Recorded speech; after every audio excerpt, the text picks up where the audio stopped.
श्रीमन्नारायण नारायण हरि हरि, भजमन नारायण नारायण हरि हरि।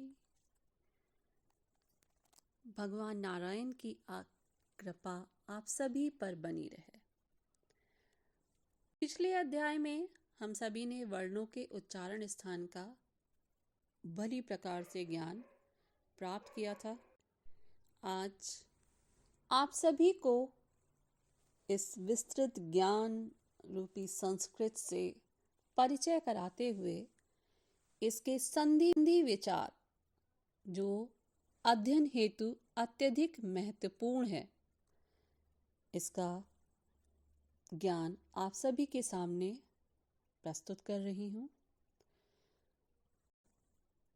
संधि क्या होती है? जब दो चीजें आपस में मिलती हैं। व्याकरण की दृष्टि से यदि हम देखें तो जो वर्णों का ज्ञान हमने आपको ज्ञान प्राप्त कराया है, जिन वर्णों का ज्ञान आपने भली प्रति ज्ञात किया है, इन्हीं वर्णों के एक दूसरे के समीप में आने पर मेल होता है।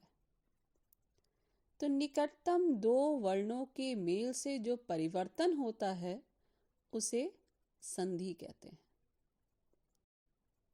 वर्णों के मेल का परिवर्तन संधि कहलाता है। ये परिवर्तन प्रथम वर्ण में, दूसरे वर्ण में, दोनों वर्णों में या इन वर्णों के मध्य में कोई एक नया वर्ण निर्मित हो सकता है।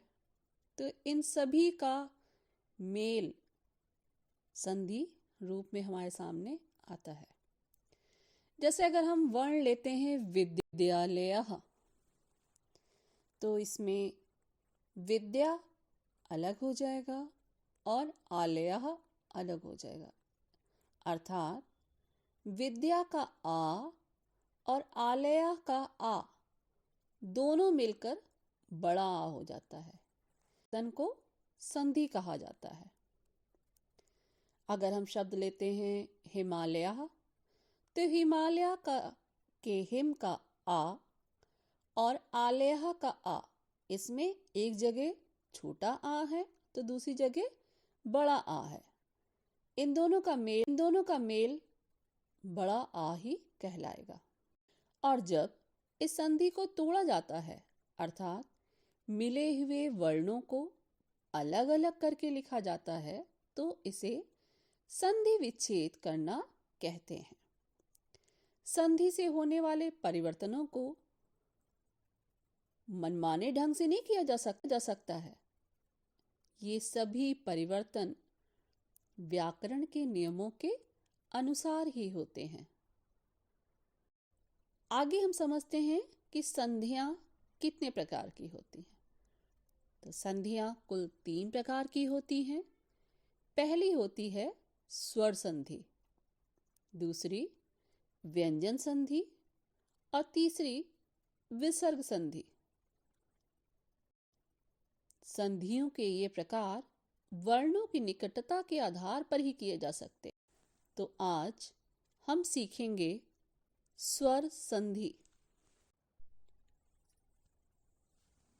जिन शब्दों में संधि हुई है, उनमें से प्रथम शब्द के अंत में यदि स्वर है और दूसरे शब्द के प्रारंभ में भी स्वर है, तो उन दोनों स्वरों के मेल से जो परिवर्तन होता है उसे स्वर संधि कहा जाता है।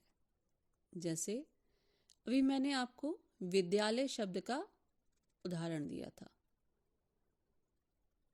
दोनों में ही बड़ा आ है और दोनों ही मिलकर बड़ा आ हो जाते हैं। तो इस प्रकार विद्यालय शब्द से आप स्वर संधि समझ सकते हैं। स्वर संधि के प्रधान रूप से 6 भेद होते हैं। दीर्घ स्वर संधि, गुण स्वर संधि, वृद्धि स्वर संधि, यण स्वर संधि, अयादि स्वर संधि और पूर्व रूप स्वर संधि।